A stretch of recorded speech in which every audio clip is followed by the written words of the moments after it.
Welcome back to the Realty Funnels Podcast. I'm your host, Kevin Cahill, and with me today is Tim Street, the FSBO Guy. You are going to love hearing from Tim. He brings a really unconventional approach to helping home sellers get top dollar for their home quickly without doing things the wrong way, without making costly mistakes. Let's get right into it. Tim, welcome to the podcast. Hey, Kevin, I'm thrilled to be here. Thanks for having me.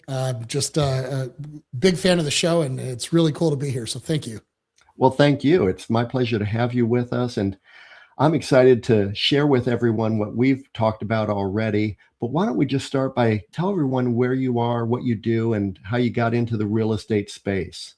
Yeah, absolutely. So I'm the founder and CEO of Foolproof FSBO, and this is an educational program that I put out to homeowners who have ever sold a home and they've gotten to the end of it, and after doing all this work, they've realized how much they actually lose in a transaction, how much of their equity goes to other participants in the transaction. And sometimes they look and they say, well, what the heck? That's a lot of money that flew out the window. And so I'm here for people who have ever thought about, well, do I have the capability? Do I have the time? Do I have the patience? Do I have the skill maybe to sell my home on my own and maybe keep some of that equity and put it into a college fund or maybe retire on time? And, to spoil the answer, it's not a great fit for everybody. In fact, a lot of times it doesn't end well for them. And that's why I'm here is I want to make sure that people make the right decisions for their lifestyle so that at the end of the day, no matter who's involved, they're always going to net the most money in their pocket, bottom line. And you got into this space as a real estate investor in 2014. I became a real estate investor in 1993. I became a real estate agent in 1999. You became a real estate agent in 2019. So we have a sort of a similar journey where we got into this space because we were investing in real estate and we were very interested in the real estate process.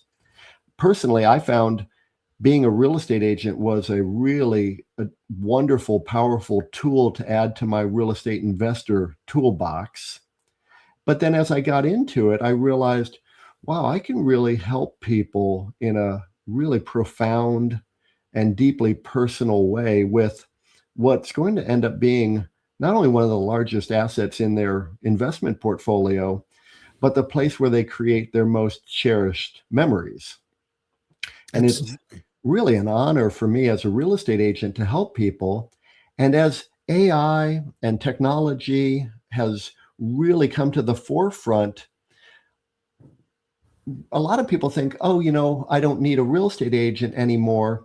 And yet in the same breath, I'm seeing all these challenging situations where you may not need a real estate agent the way you used to need a real estate agent, but I think you really need a real estate agent in some profoundly important different ways. Tell us a little bit more about your journey and what you've seen on that journey that you've been taking. Well, first of all, it's amazing. This is what I was saying before. With as many years you have in the business, I would definitely say you've got more experience in your pinky than I've got my whole body. So it's great to get your opinion on this stuff because I probably see things through a rather different lens than you might. And one of the reasons I do what I do now is because I'm a big believer in helping people. There's with every position that you take in life where you're interfacing with other people, there's the opportunity to do harm or to do well with people. Mm-hmm. And when you think about when people move, it's usually for either something happy. We had a new baby, we got a new job opportunity, we hit the lottery. I don't know. There's usually happy or it's a sad thing. We're getting a divorce. There's a death in the family.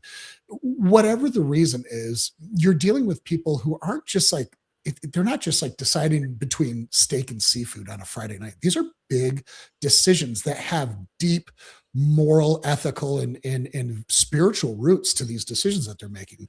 And so when you have an industry full of folks who, for the most part, are sensitive to that, but then you also have people who don't really care. They see the people as objects. They see them as commission checks. And that's one of the big problems that I found myself experiencing is as I tried to be more and more successful as a real estate agent, I found myself losing to people who weren't necessarily upholding the highest ethical standards of our industry.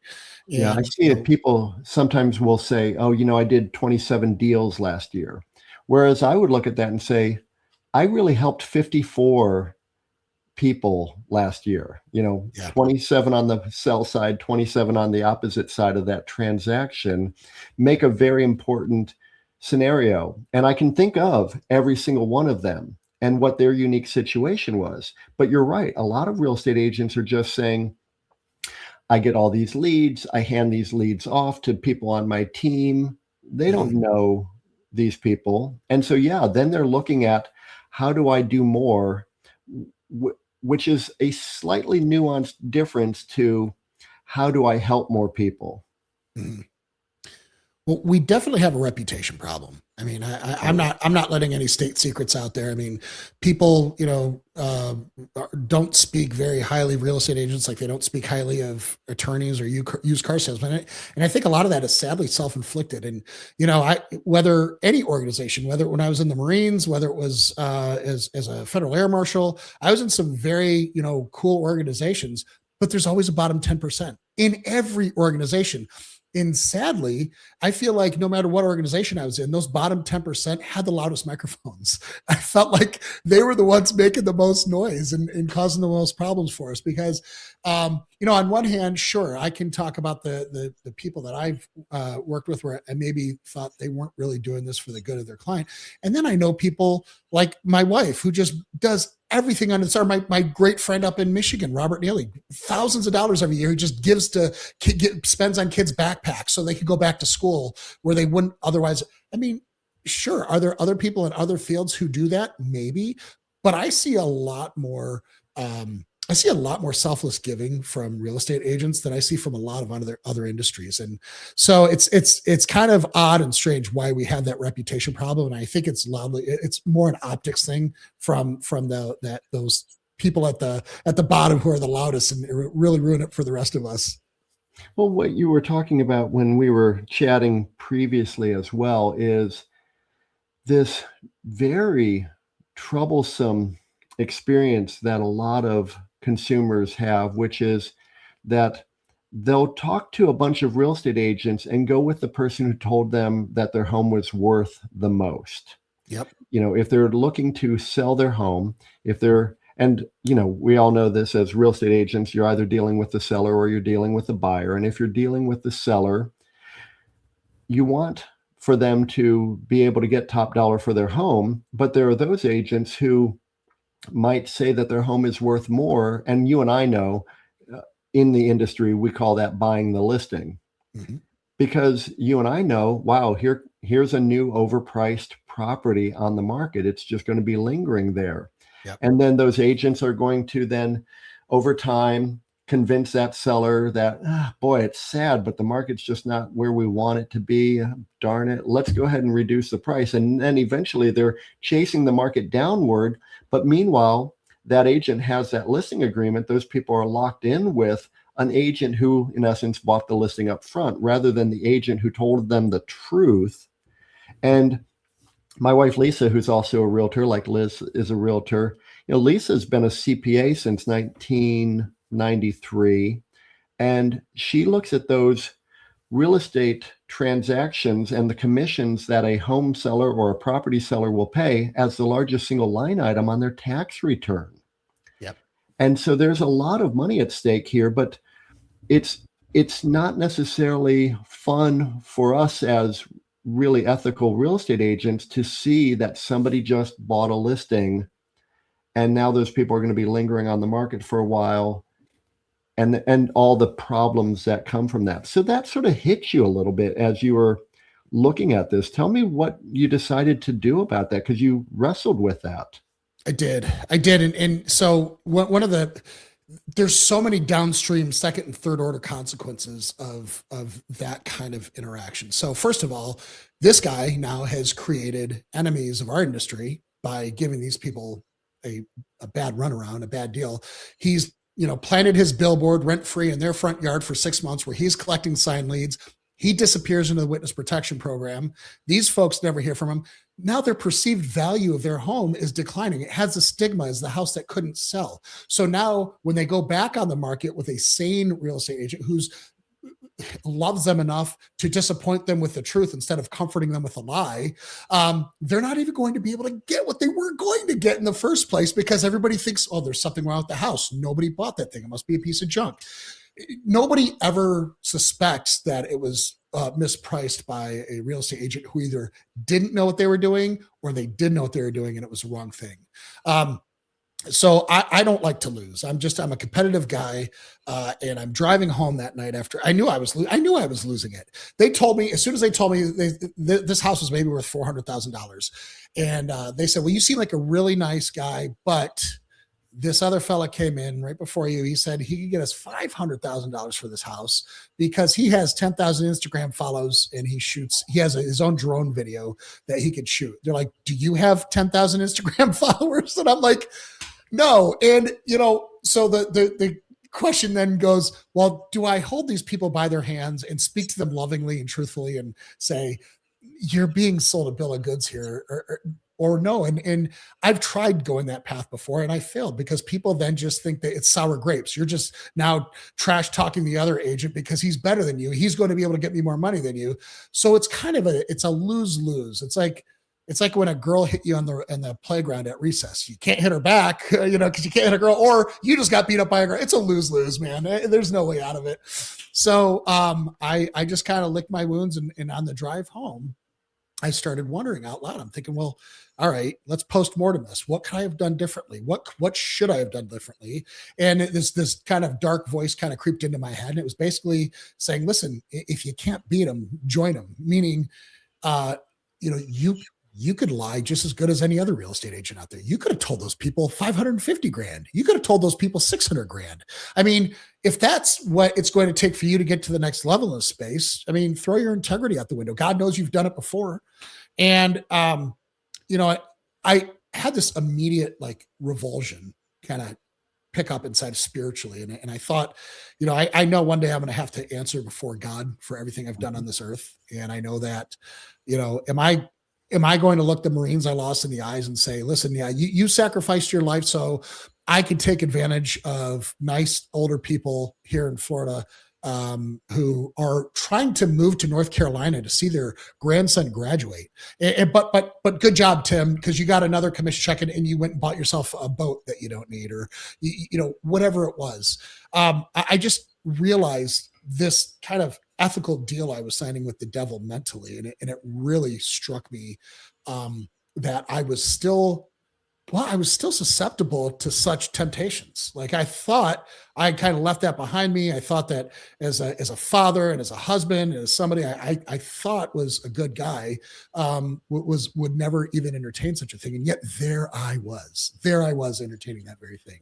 And it was embarrassing. I don't like to talk about it because it's humiliating. It's one of those things where, I almost became somebody that my children shouldn't have respected. I almost became somebody that my wife shouldn't have loved. I almost became someone that I would have detested looking back in the mirror.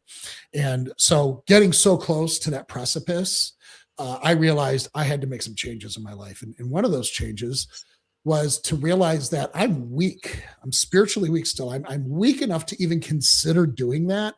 Then yeah, sure, I resisted this one time. But what happens if I was tempted a second time and a fifth time and 100th time? What would be my breaking point? And just knowing that everybody breaks, having gone to SEER school and all that, everybody has a breaking point. I would have broke one day. And so the best way I found as I gotten older, the best way to keep me out of trouble is just to not put myself into tempting situations at all, just to wash my hands of those things. So that's what I did. And so you created this whole approach, Foolproof FSBO. Tell us, what is that about? I mean, you're trying to educate consumers, trying to help them understand a little bit better what the options are for them. Yep. And I'm not going to tell you anything that you don't already know. Like I said, you probably know all this stuff like the back of your hand, but most people who are learning how to sell a home for the first time, they don't know some of these things that the techniques that Liz and I used. We were getting outstanding results for our clients. I mean, we were selling above asking price pretty much every single time. We were usually off the market in the first weekend because we packed the open houses. We had tons of social proof, tons of scarcity, tons of urgency. All these sales techniques that I used in my early years when I was in startups and tech startups, and I was selling massive B2B deals, I basically just took those and transferred them into real estate. Most of the industry veterans here locally laughed at me or scoffed at this. What do you think you're doing? Because I'm the new guy. They never mind my 20 years of experience selling in much higher pressure situations, but I'm the new guy, and they looked at me like I was crazy. And then after we started having the success we did, they started asking, "Well, what are you doing?" And so, what we did is we taught homeowners like how sell your home like a product. This is no longer your home. You have to emotionally detach. And I think that's one of the biggest values that real estate agents bring to the table is, number one, not only just like all the cool stuff that you can learn by understanding how sales works, but also being emotionally detached from the end result. If somebody walks into a kitchen that I am selling a home for and they don't like the color of the cabinets, I don't cry myself to sleep that night. It's not my kitchen. But the nice lady there whose, son, who that was his last thing he did on earth before he died or something, something tragic like that, they have emotional value to her. He put those cabinets in and now she attaches emotional value to that. So when somebody comes in and says, "Gosh, I can't wait to remodel this kitchen," that's not somebody that's going to be very, very effective at negotiating with that buyer. So we try to teach people, treat it as a product. We give them some of the tips that we used as successful agents to really spike the perceived value of the home. One of the best things that I loved were the pre-listing inspections. And I know that you know these, but for those who are listening who don't know, what a lot of sellers will do is they will put their home on the market and then they will wait for an adversarial buyer's inspector to come go through their house and create a phone book size list of discrepancies that buyer's agent is then going to beat you over the head with to try to get price reductions, because there's all this stuff wrong. So what Liz and I would always tell folks to do is say, listen, get a pre-listing inspection. We're going to hire an inspector. They're going to come out. They're going to find all the things that are wrong with your house that a buyer's inspector is going to find. We're going to do all the handyman level stuff and below. Okay. We're going to have that home inspector come out and reinspect and give you a clean sheet, or at least a cleaner sheet that you can then give to buyers. So when they want to make an offer on your house, you're not going to tell them not to get an inspection. They're still going to get an inspection. But sure, this way, you're taking that phone book away from them that they can't beat you over the head with. You can say, listen, feel free to make an offer. These are what we found. Your home inspector may or may not find anything differently, but please, if they do find the same stuff, understand that we price the house, understand that this is condition. And it was just a great negotiation hack that we found. It's a very smart approach, because in essence, what you're doing is you're taking away one of those tools that people might want to use if they had to go over asking price to win in a multiple offer situation. They think, oh, we can always just renegotiate with the home inspection. But it's very difficult for buyers to ethically ask people to come down their price when you already told them everything that was wrong with the house and they didn't find anything new either. That's right. So it works out very well. Yeah, it does. Yeah. And so by doing things like that, we just found that not only are we, attracting better buyers on the front end, but we're also not finding ourselves leveraged at the end of the deal. Because, if I put my buyer agent hat on and I was representing a buyer, that's the first thing I did. I loved using that inspection report to leverage against this, because now you have to think, well, what position is the seller in? The seller has now gone pending. They're off the market. Everybody sees that. And if they go back on the market, what is everybody going to think? Oh, what did they find in the inspection? Yeah. What fell through on the house? They never blame the buyer. They never wonder if the buyer didn't qualify for financing. It's always the house. And so as a smart negotiating buyer's agent, I would ask the listing agent, say, I mean, yeah, I guess you guys can go back on the market and people are going to start to wonder what's wrong with it and all that stuff. I mean, yeah, I would always ruthlessly represent my clients, whether as I was on the buyer side or the seller side. I was a very tough negotiator. And for better or worse, I consider that doing my fiduciary responsibility for my client. But knowing both sides of how that negotiation worked really helped me defend against those cheap tricks that I knew were going to come down the line. So we really did our best to set ourselves up against those to begin with. And Lisa came up with this amazing concept, which corresponds to exactly what you're sharing. And you'll appreciate this as a real estate agent. About 12 years ago, we were called by one of our seller clients in Treasure Island, Florida. Oh, cool. Their home hadn't sold yet. It's been on the market about 3 weeks. They wanted us to come over, sit down at the kitchen table with them and talk with them about what we're doing.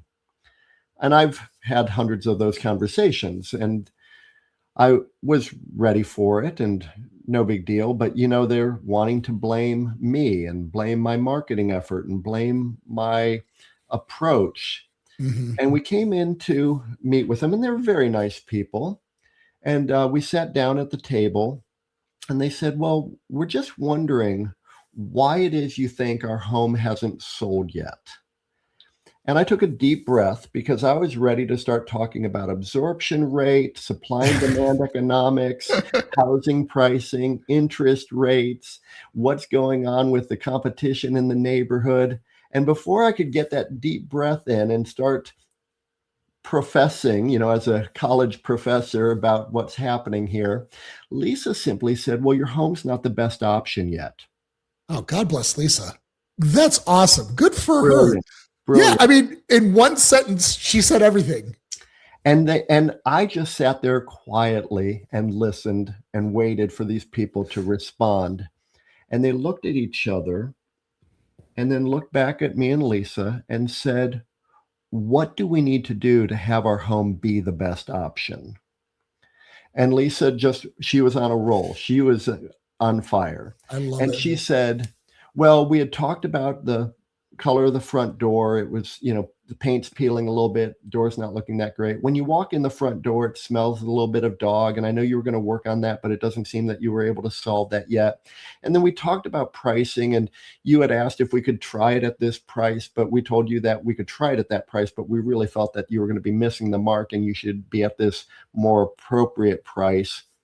We walked out of that meeting 15 minutes later, not feeling bad that they were blaming us for everything that we hadn't done yet to get them an outcome that wasn't going to happen. We walked out of there with a commitment from them that they were going to paint that front door, clean up the dog smell. We had a new price. The home was under contract in less than 7 days. Yes, I love that. That is so cool. I got out to the car and I turned to Lisa and I said, Lisa, that was just brilliant. But that's what happens. If a home is not the best option, people aren't getting up off the couch and calling their agent. They're not making an appointment to run over and see the property. They're sitting there just sort of watching and just sort of seeing and waiting till maybe that home becomes priced appropriately. Are those people ever going to get that price? Because I'm not paying that price. Let's just watch and see. You get a property that should sell for, say, $499, and somebody wants to ask $549, because we can always come down in price. We want to leave a little room for negotiation if we need to. But I'll tell you what, if you price it at $499, or even better yet, if you price it at $479, you might see that thing go up over to $505. You might see it go to $510. You might see it go to $515, because people are sitting there thinking, that shouldn't be $479. Honey, we need to call our agent. Honey, we need to call this listing agent. We need to get over there and see that house. Is it too late today? It's Friday afternoon at 5. Do you think the agent will take our call? Can we get over there tonight? That's it. And then the home sold. That's it. And guess what? When you pull up to that house to go see that home, there's 2 other couples that are just leaving. And there's 20 cards on the counter. Yes. Yes, it's brilliant. It's so brilliant to do that. Yeah, Lisa was ahead of her time, because that for whatever reason, I hear people still suggest, well, I think it's smart to give yourself some room to negotiate down. These are other agents telling me this. And I'm like, what world do you operate in? It's such old fashioned advice. And it's just amazing that it persists to this day. Well, Tim, I know that you and I could just talk for hours. I want to have you back for another episode. Would you be willing to come back and talk some more? Oh, 100%. Yeah, I'm excited. Thank you so much. That'd be great. Well, this has been great. I want to give everyone an opportunity to connect with you. I know that you have some amazing resources for people. Let's talk about that quiz really quickly that you've made available. Yeah. So if you go to foolprooffsbo.com, that's my website. And if you go to foolprooffsbo.com/quiz, you're going to find it's a 2-minute, 7-question quiz that I specifically created. So when people are starting to wonder and say, well, gosh, what path is right for me? Is the agent path right for me? Or should I maybe try doing this without an agent? We're going to tell you, brutally honestly, after 2 minutes, we'll be able to give you advice on what is a good path for you. And we're going to ask you questions about who you are as a person, your timeline, what your property is like, are there any legal attachments? And depending on how you answer those questions, we're going to give you really honest advice on where to go. Well, that's super valuable. And I memean, this is a big financial situation and people have an opportunity to save some real money. So I think that's a smart thing that you've made available to them. Yeah, we definitely want to give people the right advice early, because the worst thing is when they persist down a path for 3, 4, 5 months, accruing carrying costs, opportunity costs, just to ultimately result in failure. Whereas maybe had they gone the other path, they could have already been moved on and started the next page in their life. And you've made a book available as well. What's the name of that book? Yep. So that book is our 7-day launch guide. And you can find that at foolprooffsbo.com/ebook.